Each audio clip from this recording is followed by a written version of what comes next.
and be able to contribute to policies that will help develop the career and the nation at large.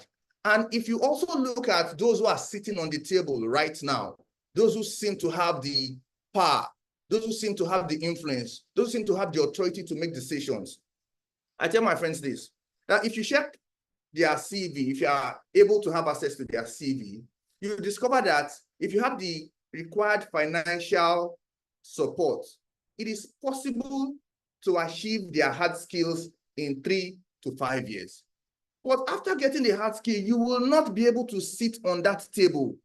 They didn't get to the table just by tendering their certifications. They got there because they were able to build soft skills, skills that enabled those in the outside world who are not safety professionals to realize that these men and women deserve a seat on the table to make contributions to the progress of business and the nation at large. So for that, we'll be looking at corporate communication, how to effectively pass or transmit messages in the corporate world. We'll be looking at how we appear.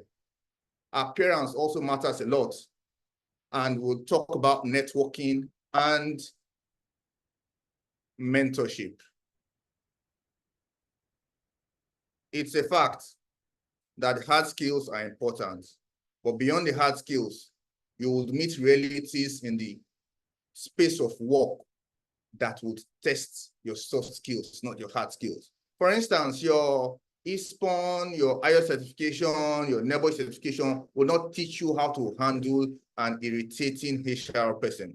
Will not teach you how to handle, for instance, the cleaner in your organization that is 55 years old and expect you to do some things that you feel are unprofessional. You need to develop soft skills to handle those ones. And the fact that our world has become so dynamic that we now have 5 generations all working at the same time in an organization requires that even in your corporate communication, you need to understand the unique needs and communication style of each individual you find in your organization. So when you develop soft skills, you'll be able to relate comfortably with those who are far older, those who are younger, the alpha generation, the Gen Zs, the millennials, and baby boomers. So it's important that we develop these skills to be able to function effectively as operational health and safety professionals. Let's talk about communication. Like I said, we understand communication, but corporate communication is referring to the value, the norms, the way an organization has decided to transmit information within its established territory. For those who had the privilege to move from one organization to the other, you would agree with me that every organization has a unique style of communication. Every organization has a unique way of transmitting information. And interestingly, these style, this communication culture are usually not spelled out in black and white. The human resource team, while inducting into the organization, will not tell you what the communication culture of the organization is. You are left and expected to study, assess, and understand how your organization communicates. So as an occupational health and safety professional, you are supposed to develop the soft skill to sit back, analyze, and assess the communication culture of your organization and understand how you would align and fit into that communication culture. I'll give you an example. In Nigeria, I'm assuming also in Ghana too, the government agencies prefer brick and mortar.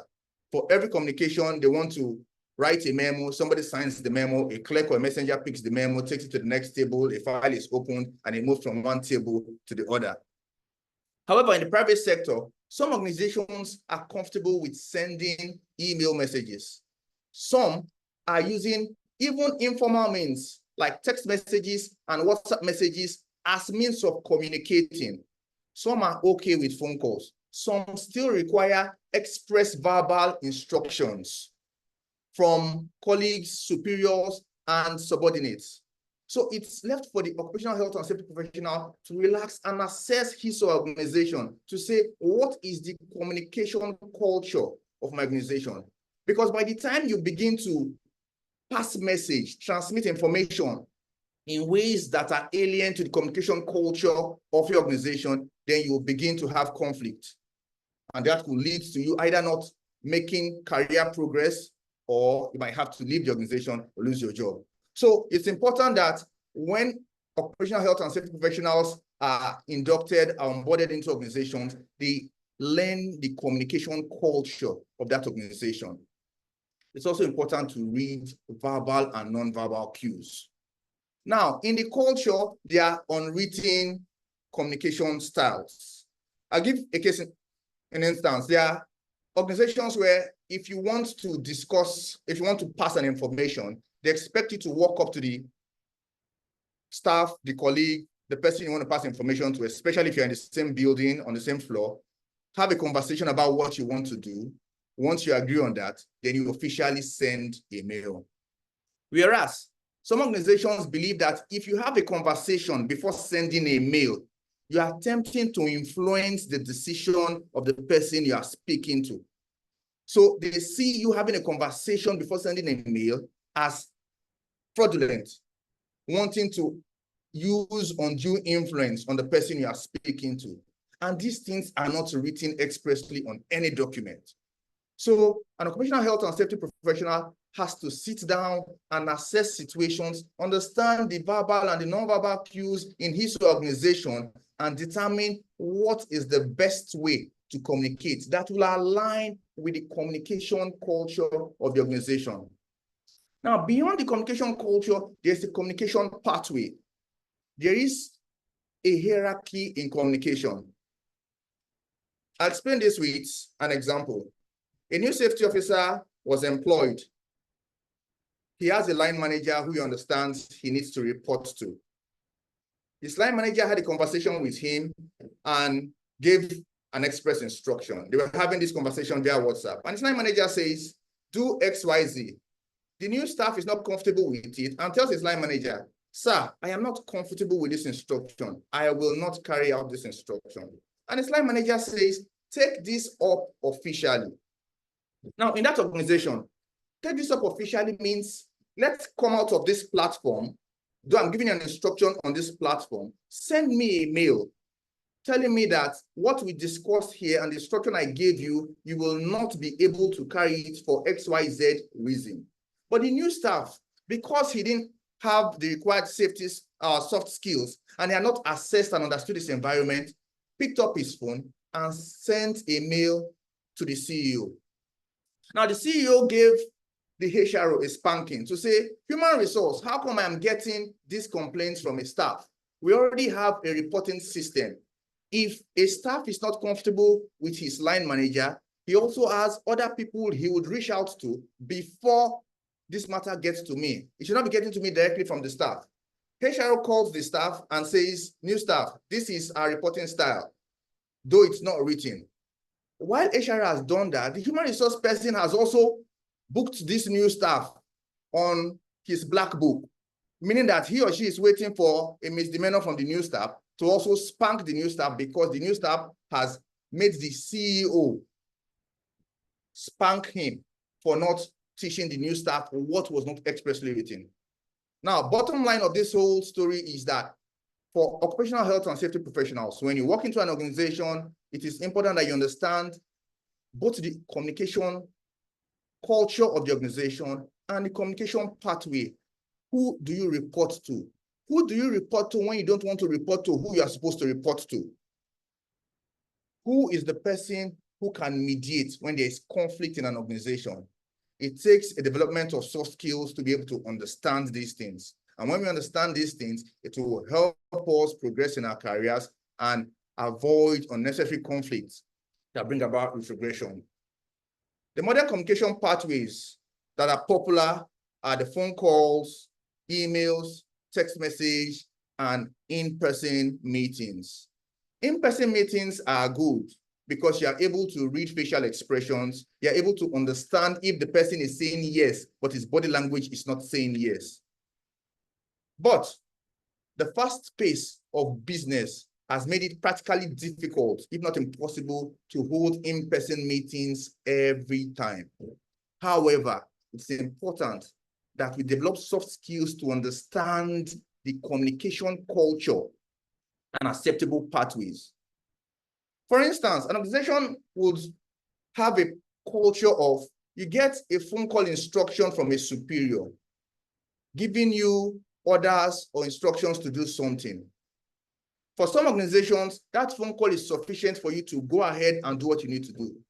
For some other organization, that pathway is just the first of the process. You're expected to return a mail, send a mail, highlighting and detailing the instructions you have gotten.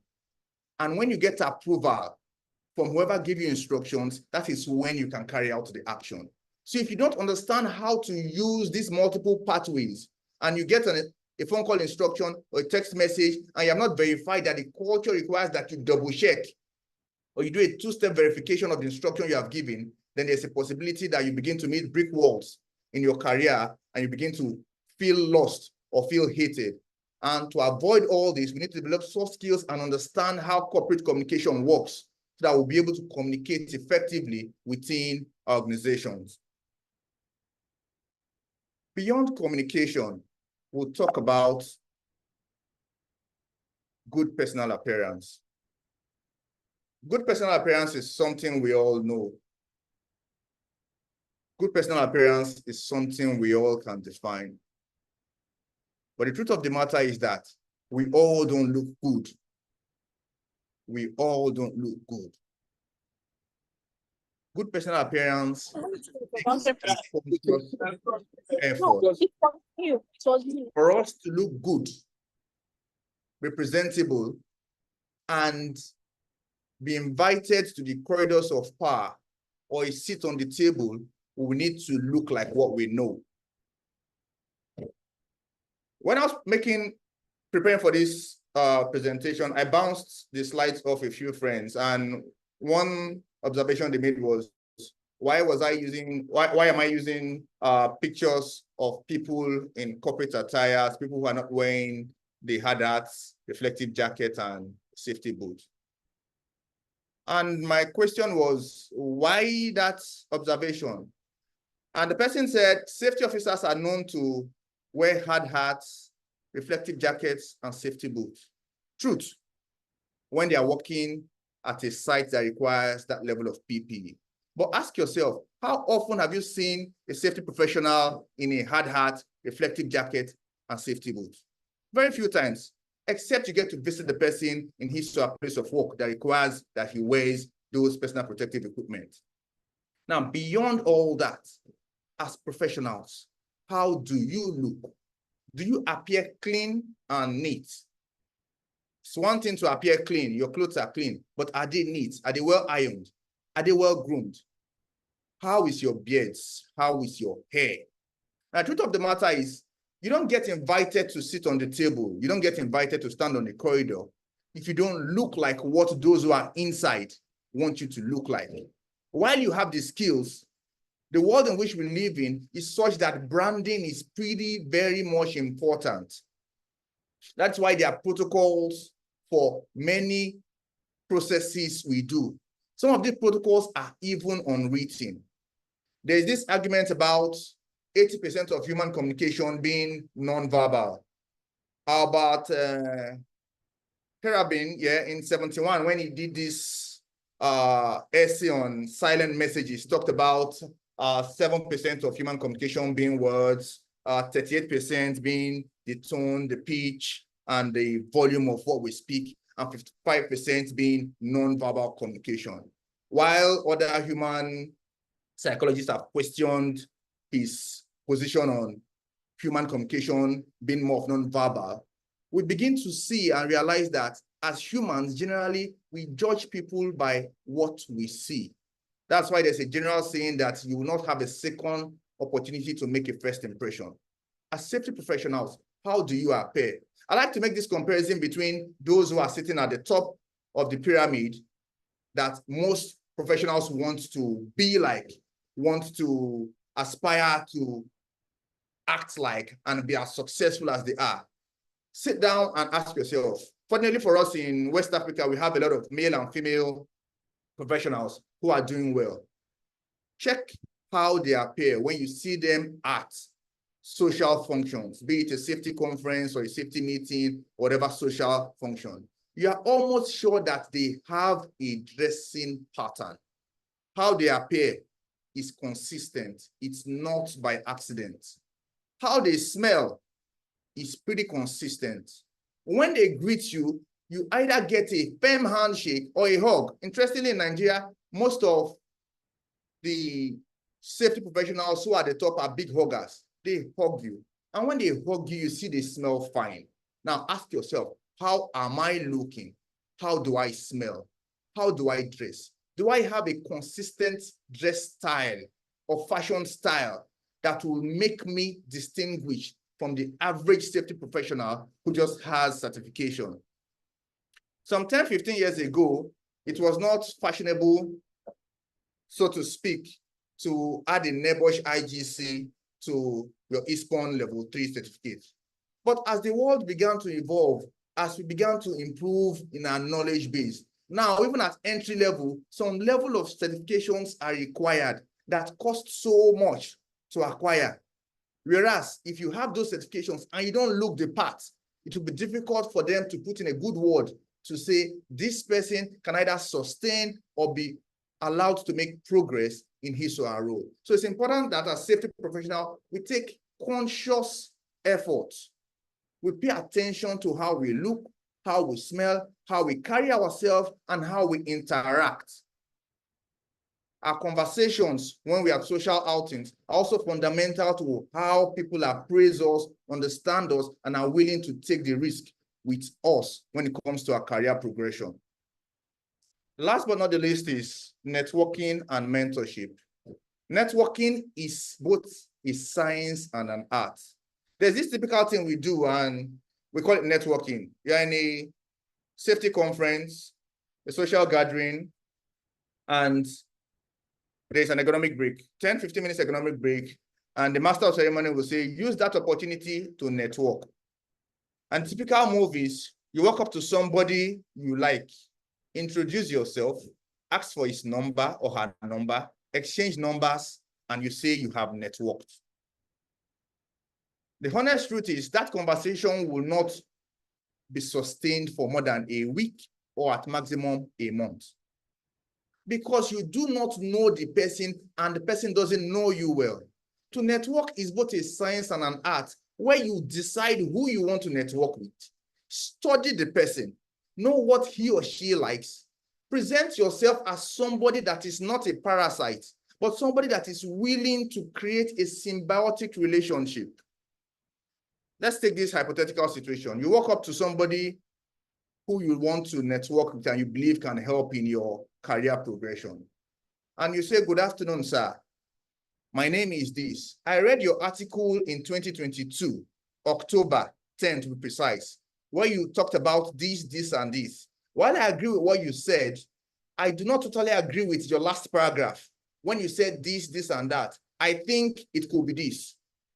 At that point, you have started a conversation about him.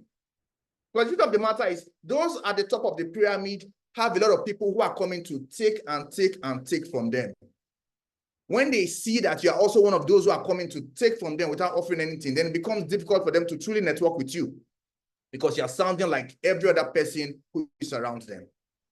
Now, when you start a conversation that says that I have studied you, I have read you, I am applying whatever you said, but I still disagree with this you have said because I have a different opinion, because my experience has shown something different from what you have postulated. That individual would see you as somebody who is also intellectually cerebral and is willing to have a conversation that is mutually benefiting. At that point, you can build around that conversation and get a great network. Now, networking does not start and end in safety professional bodies. I keep saying this. Those we want to be like, check their CVs, check their associations. They are linked to professional bodies outside the safety circle, meaning that they are also learning, because we're in a world where continuous learning is an important part of making progress. They're also linking up with people in the business world. They're linking up people in the health world. They're linking up people in other professions, in the legal world, to make sure that they are balancing their sphere of knowledge. So networking should not start and end in the safety professional organizations you belong to only. Networking should cut across the human professional sphere. It will allow you to have a large area of network and will give you more opportunities to be able to grow. Just as networking does not happen by accident, mentorship is also not something that is sudden. Mentorship is not, I walk up to you, I want to become your mentee, and that is it. There are people on this call who, if we ask them how many mentees they have, they do not know. Sometimes they meet these mentees at social functions and somebody is saying, that is my mentor. And it's wondering, do I even know you? The truth of the matter is, yes, you do not have to meet the person physically to become a mentor or a mentee. You could study the person's work, the person's way of life, and that influences how you want to become, and you say that person is my mentor. However, for those you have access to, the mentor-mentee relationship starts informally, where you've been able to establish a relationship with that individual. And to establish a relationship with that individual, you need to learn how to communicate effectively. You need to learn how to present yourself as somebody of value. I need to learn how to hold a symbiotic conversation where you are not always demanding and asking for assistance or help or notes to make the next move in your career. When you are able to package yourself, brand yourself rather, not package, when you're able to brand yourself as an individual of value, then it becomes easy for somebody to adopt you as a mentor. Like I said, the mentor-mentee relationship has started for a long period of time before one person will expressly say, that is my mentee or this is my mentor. That acknowledgement, that name tagging of the relationship was a function of previous relationships and actions, how you have related with that person, meaning that it is a skill that needs to be developed. It is both a science and an art that needs to be learned. It's a skill that needs to be harnessed to enable us build valuable mentors and mentees so that we'll be able to have career progression. Like we all know, I sent that person is far more powerful than whatever certification they are presenting on the table. And it's a global phenomenon. Whoever is sending you, whoever is recommending you, whoever is saying a good word about you in the seat of power, his words has more powers than whatever certification they are bringing to the table. So it's important that as occupational health and safety professionals, we consciously understand the art and science of networking and mentorship so that we're able to strategically position ourselves at places where we'll be able to network and make progress and acquire mentors that will be able to put a good word for us when the need arises. In conclusion, if you develop soft skills, you understand corporate communication, you know how to deal with the 5 generations of people you find in the workplace. You understand the required pathways to communication. You appear good, you smell good. You do not present yourself as somebody who is always in need. And you have mastered the art and science of networking and mentoring. You will bring about increased productivity in your organization because they will see that you are an asset and not a liability. Stakeholders will be satisfied because you have understood how to communicate with them. There are people that will tell you to go to hell, and you'll be looking forward to going to hell because they have mastered the art of communication. You'll also be able to build a lasting workplace relationship that transcends the office.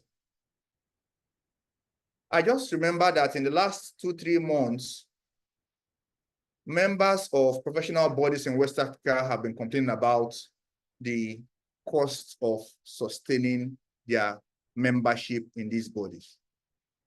But you also see that while you make such complaints, leaders in the organization will also say, you are correct, you are right, the dollar and the naira is affecting how we get to raise funds. The pay we get in these countries are also not commensurate with the fees that are being charged. But these same leaders have meetings in the US, in Belgium, in Scotland, name it. They meet these obligations, attend these meetings, and come back. Now ask yourself, if you had strategically positioned yourself, you had communicated properly, you look good, and you show that you can network and build good mentors, it is very possible for these same people to point you to where you could get a side hustle and raise funds to maintain your membership of these organizations. So sometimes when we lack some hard skills, it's a function of us not harnessing our soft skills to our own benefit, to be able to do the best that we can in our profession. Two other things that we'll gain if we develop our soft skill is improved teamwork. You'll be seen as a team player, both off and on the work, and you'd have an improved self-satisfaction. You'll be contented with yourself, that you have related well with people, and people have a good impression with you. Conclusively, your soft skills determine your success as an occupational health and safety professional.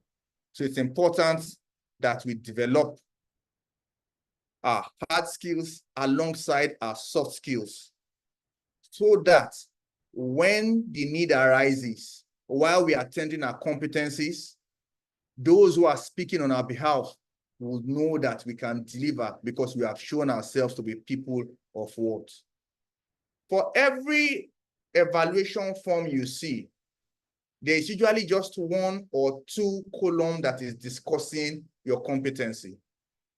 90%, 80% of that evaluation form is talking about your team spirit, your communication skill, adaptability skill, your innovative skill, and name it. It is questioning your ability to apply soft skills in your work. Consequently, it is important that as occupational health and safety professionals, we develop these soft skills. There are a handful of them, from leadership to speaking, presentation, and what have you. But I've decided to dwell on just these 3 so that we'll know that these soft skills are very much important as we develop our hard skills. Thank you very much for having me. All right. Thank you so much for this very insightful session. We are most grateful. Now we're moving on to the section where we get to ask questions, and our presenter would attempt to answer as many as possible. So if you have a question, please put up your hand, and then I'll call your name, and then you can unmute and ask your question. Okay.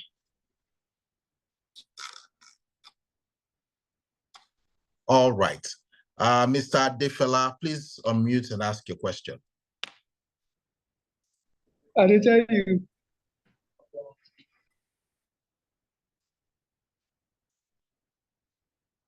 Hello, Mr. Adefela, can you hear me? Yeah, I can hear you. Good morning. I was just appreciating him. Thank you. The clap. Yeah. I don't raise my up. All right. Very well. Yeah, thank you. That's a wonderful one. Thank you, sir. Thank you. Okay.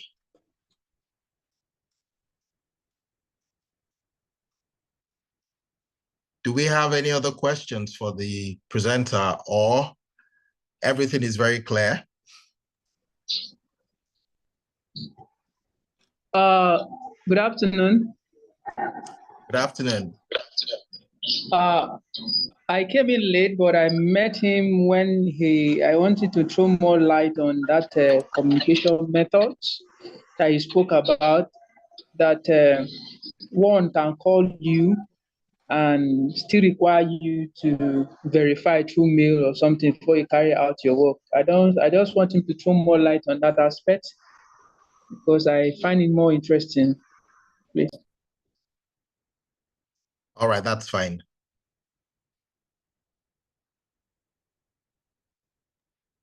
Do I respond now? Yes, please. Please go ahead. Okay. I was talking about communication culture and pathway. Every organization has its unique communication pathway and culture. Let me start with government agencies in Nigeria. Government agencies in Nigeria, if, for instance, your boss calls you to say, do XYZ, after that call, we are expected to translate that call to a black and white paper and present it before your boss for him to sign. They do brick and mortar. It has to be paper. A phone call is not a valid means of communication within government agencies in Nigeria. So for you to understand the uniqueness of your organization, it is pertinent that you relax and understand or assess how communication is transmitted in your organization. That was where I gave the example of some organizations, if your boss says, he picks his phone and makes a phone call and says, go to XYZ and do XYZ. It means go there and do it. If anything goes wrong, he would say, I gave the express instruction for him to go do this. He would stand by his word, though there are no evidence to say he asked you to do this. But if you observe that in your organization, after the phone call and you carry out an instruction, something goes back, the blame culture is activated and it is pushed back to you, then it means that the communication culture and the pathway is that after a phone call, you're expected to send a mail, or better still, gather evidence that you were instructed to do what you were asked to do. Because if you do not understand that, and you get a phone call and you carry out instructions based on the phone call, and something bad or something unfortunate happens, you will be blamed. But once you understand the culture, that the culture around here is a phone call and I send a mail to say, sir, as discussed earlier, you asked me to do this, and this. And it says, yes, approved, please carry on. Then you know you are good and safe to go. So it comes down to you understanding the unique communication culture and pathway in your organization. Some organizations, they walk up to you to say, you have this task to do. I'm telling you that you'll be doing this and this. However, you get an official mail communicating this to you. So their culture is first have a verbal conversation before you send an official mail. So it's important that you sit down and understand the unique communication culture of the organization you are working with. If you do not do that, you'll be falling foul of the communication culture and pathways as established in the organization. Unfortunately, these things are not spelled in black and white in most organizations.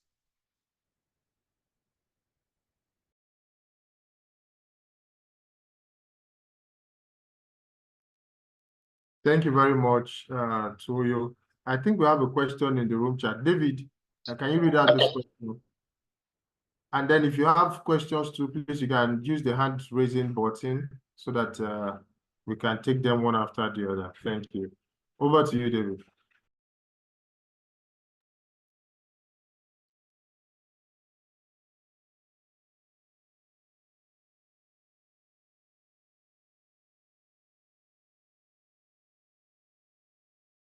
Okay, we have a question here. And the question says, how do you deal with superiors who deny verbal instructions when you run into problems while carrying out their instructions? There is this popular saying that experience is not bought in the stock exchange. I'm sure for superiors who act like that, it will not be the first time or the second time they are doing that. So it's important that the safety professional assesses his environment, understands the work culture. I'd worked in an organization where if my boss says, let's go do this, we'll have a conversation, a robust conversation about a particular task. And I go do this same task. And somebody somewhere questions my authority to say, to do that task. If I report back to my boss, he will deny me hands and leg. So when we have had that robust conversation about what he expects me to do, I go back to my office and send a mail that, sir, as discussed earlier, I am expected to do this, and this. If I do not get a response from him, I will not carry out that task. So when I get a response from him, I have authority to deal. So once you have faced that, it's unfortunate there's nothing you will do because it's verbal instruction. Once you have faced that and you have learned from that experience, do your best to ensure that the next time he gives you an instruction, repeat that same instruction to him in a recordable medium.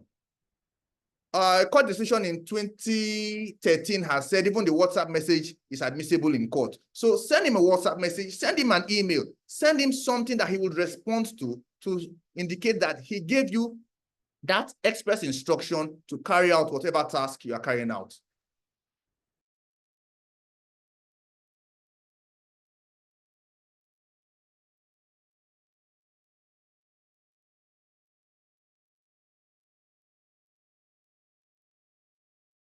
Okay, thank you very much. David, can you speak so that, okay, there's John Idowu. John Idowu, can you unmute and ask your question as it is? Okay, thank you very much, sir. Still on the communication culture and pathway, I would like to ask, because there are times your boss gives you instruction based on emergencies. So on such cases, and you need to carry out that task, and it's an emergency task, will you be going to the office when you're on the field work to send a mail for official, what's it called, awareness or something? Then secondly, on the aspect of networking and mentorship, what if you have not met the person before, you've not read this article? Must you bring us something related to that person to discuss for a proper networking?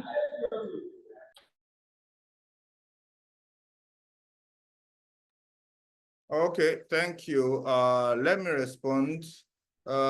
Firstly, this is 2024. There was a situation at Escavos Gas to Liquid project. We were at the point where we needed to book a staff on a shopper back to Warri. And the officer there said he had not gotten a mail for this booking. This person's name is not on the booking, that he will not be able to process his pass to fly to Warri. And that was, I think, 2012. Yeah, no, 2011. Then it was the era of BlackBerry. And right there in front of him, we picked the BlackBerry and sent an email. In 2024, we all have smartphones. We don't have to go to the office to sit down to send a message. That is one. Secondly, if the communication pathway is such that the verbal instruction is good enough, if you are sure that if you carry out this action with the verbal instruction, even if something bad happens, this man that has given you the verbal instruction will stand by you and say, I gave him the instruction to do it. Then it just makes sense for you to carry out the instruction. But if you are sure that if something negative happens, this man is going to deny giving you an instruction, then it's just common sense for you to protect yourself and tell him, sir, I would like to receive a text message, not an email now, a text message of this instruction to protect me, so that when I get there and they ask me on whose authority am I doing this, I'll be able to say I was given authority by my Oga at the top. Now let's come back to the networking thing. You do not necessarily have to read about somebody to network with the person, but you should be able to present yourself as a partner, an ally, a friend, not a pest. So if you are meeting somebody and you're asking for his number, he should be able to a reasonable extent, understand that you are somebody of worth, that there's something you are bringing to the table, that you're not just coming to take away from him the way others have been taken away from him. And the truth of the matter is that because of how our society is designed, those at the top have a lot of people taken away from them, that they find it difficult to know who their true friends are and who their real enemies are. So when you are presenting yourself, even if you do not know the person, what do you like about the person? You attend a conference, you're meeting a speaker for the first time, he spoke so well, he has what you need. You don't necessarily have to meet that person that time and ask for his number that period. Do some more research and be sure that whatever he has presented to you is not just packaging, that he actually has a deep-rooted understanding and can push the work of what he has said. So networking should be both a science and an art, where you are sure of who you want to network with, and you're also sure of what you'll be bringing to the table. And that will make for symbiotic, respectful relationship when you're networking with people. It will make them trust you and be able to put their money on your career. I hope I've been able to make some sense there. Thank you so much. Okay, so we're going past our allotted time for question and answers. So I'm going to take 2 more questions and then we'll wrap up this section. Mr. Shitu, please unmute and ask your question. All right. Good afternoon. Am I audible? Yes, we can hear you. Please proceed. Thank you. So actually, it's not really a question. I just want to thank Toyo for this very, very timely presentation. And I think we professionals on the call, we've not really appreciated him well enough because I've been monitoring, people's chat reaction. We need to, appreciate speakers that, have been able to create their time to improve our competency, give us advice on how best to, improve on our day-to-day activities in the place of work. This that Toyo has been presented this afternoon is very, very important for all of us on this call because it's beyond just health and safety. Communication is very key, and regardless of where you find yourself today, either at the operational level, at the tactical level, or at the strategic level, you need that communication skill. It's been said that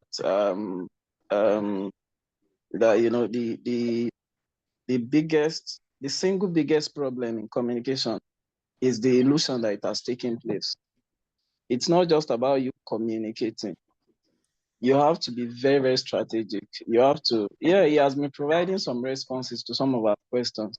And I can tell all of us on this call, there is no singular approach that is set in stone for you to implement in your place of work. You have to find the right, approach and execute it extensively. Having said that, to every professionals on this call, especially the IOSH members, as well as the aspiring members, I was discussing with a senior colleague just some days ago. Everything that Toyo just presented, trust me, you have it in your blueprint. We have very rich resources, but unfortunately, some of us will subscribe over a year and we would not do well to open one single resources. I was so shocked to the stroke when I opened some of the resources I have in my blueprint, IOSH blueprint, and some very, very, rich materials, both videos, webinars, presentations, what's it called? Materials that you can, try to convert to either PDF, convert it to, take from it and use it to improve your workplace. But unfortunately, some of us subscribe for a whole 1 year and we do not even try to open those resources. So I'm calling on each and every one of us on this call. Let's try as much as possible to annex more into those resources. You cannot exhaust them, trust me. Thank you so much. All right, thank you, Mr. Shitu, for that comment. It's very much appreciated. Okay, Mr. John, I saw your hand was up. I was going to call you next. Do you still want to ask a question? If you do, please unmute and ask. Okay, thank you for this opportunity. Not really a question, but just an appreciation message to Mr. Edward for this great one that I noticed. This good personal appearance is a key factor. I just want to appreciate him on that. I've learned a lot, and I appreciate the IOSH member for this training. Thank you so much. God bless you. All right, thank you. I'll just extend the number to 3 and ask Mr. Christian. Please unmute and ask your question, and then we'll call it a wrap on this. Okay, good afternoon, everyone, and thank you so much, Mr. Toyo, for a wonderful presentation. Mine is a form of contribution. I have to talk about the mentorship. Aside my normal HSC GT as a professional, I also train, and I'm an approved tutor for some centers. So my mentor, while I was, studying her, I learned a lot of things from her. And shortly after that, she relocated. But some of the things I learned, which she didn't come to say, okay, sit down, do X, Y, Z, but just paying attention to details made a way for me. One, she recommended that I go train for a company and outside the shores of this country. Secondly, what she also did was to ensure that whatever I do while training neighbors, I have evidence. So it came to a point whereby the center I trained for as an approved tutor by neighbors, they needed to do what is called formative audit, formative assessment audit, which neighbors does from time to time to ensure compliance and standard. And we're going to be in 3 phases. So I was now remembering why she was telling me to always have evidence. Either you are conducting mock, you are getting student feedback from assignment, have evidence, have it documented. So the audit came, we passed the first audit with neighbors. They needed more information. With that first audit, the CEO gave me a bonus. We passed the second audit, another bonus, and then the third audit. Now, to tie the whole thing, after neighbors has given us a green light, and for the next 1 year, we won't be having such audits, except when they need the rights and all of that. So I was to renew my membership for IOSH in June, right? While we were just pushing and all of that, also planning for other projects in other countries. And then I mentioned that I needed to renew my license and other things. So it was going to cost me about £180. I know what that is now, this current time.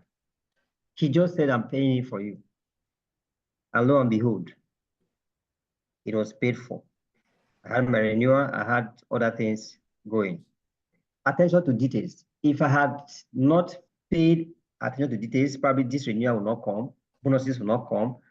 I wouldn't even travel out to go train. So for having a mentor, you may not get everything, but look at the body language, ensure you pay attention to details, and you get the best of your mentor. Thank you. All right, thank you very much.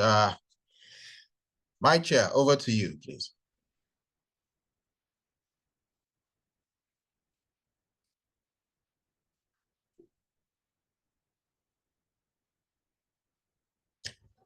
Hi, Joseph, are you there?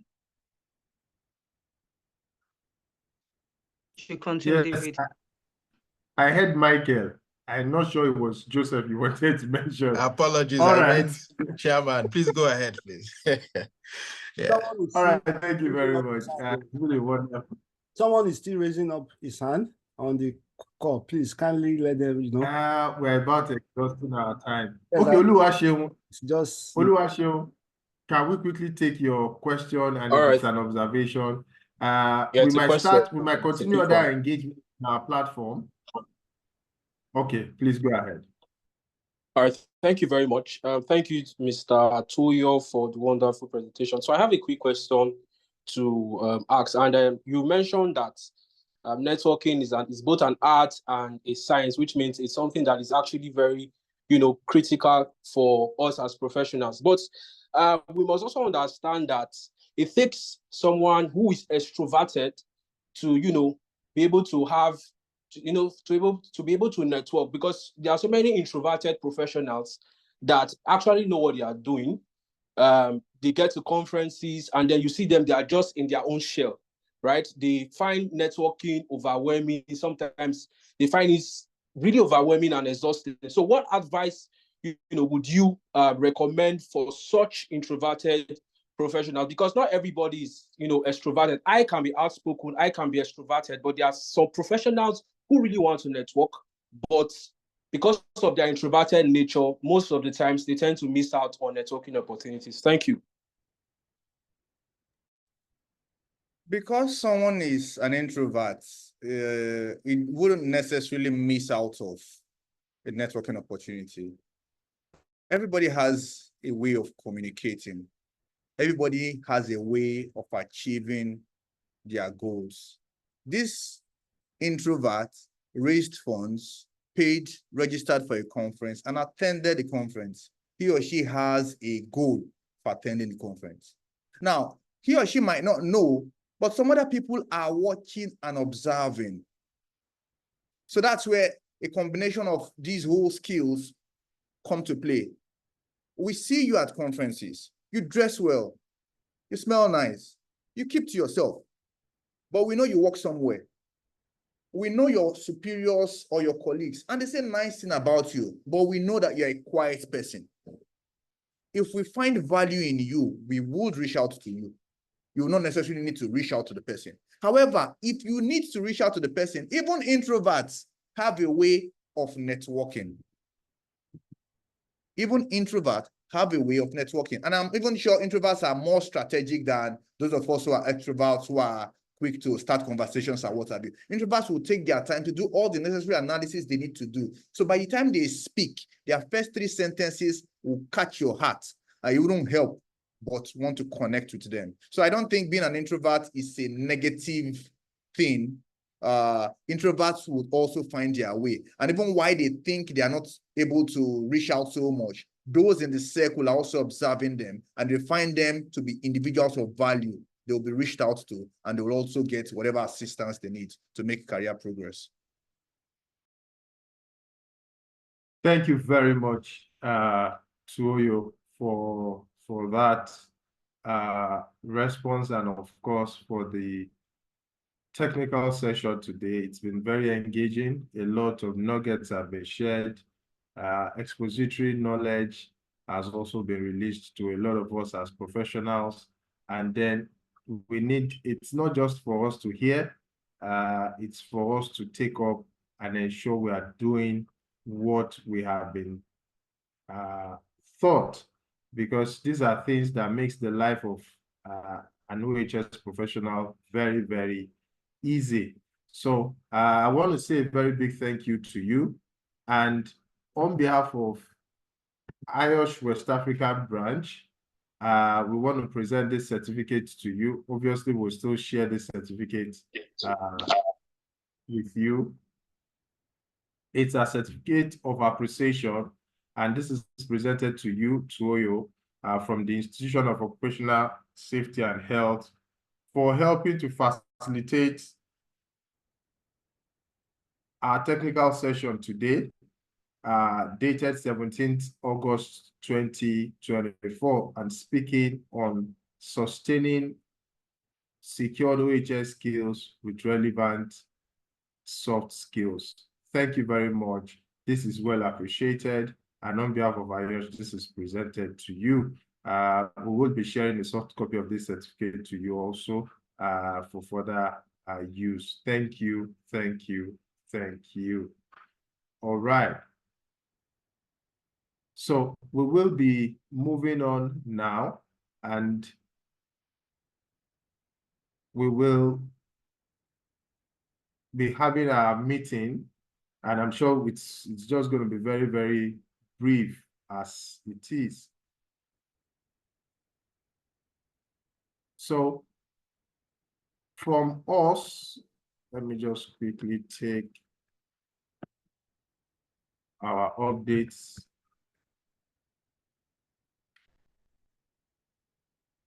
Updates from Central High School. I think I can see our chair here. Mr. Temitope, will you want to speak quickly to the updates from the Central High School, and then we can discuss further.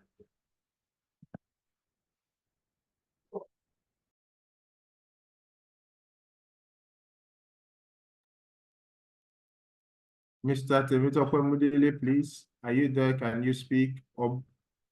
I can see Buki too. Or Buki, you want to speak on behalf of the Central High Schools on updates so that we can quickly move on.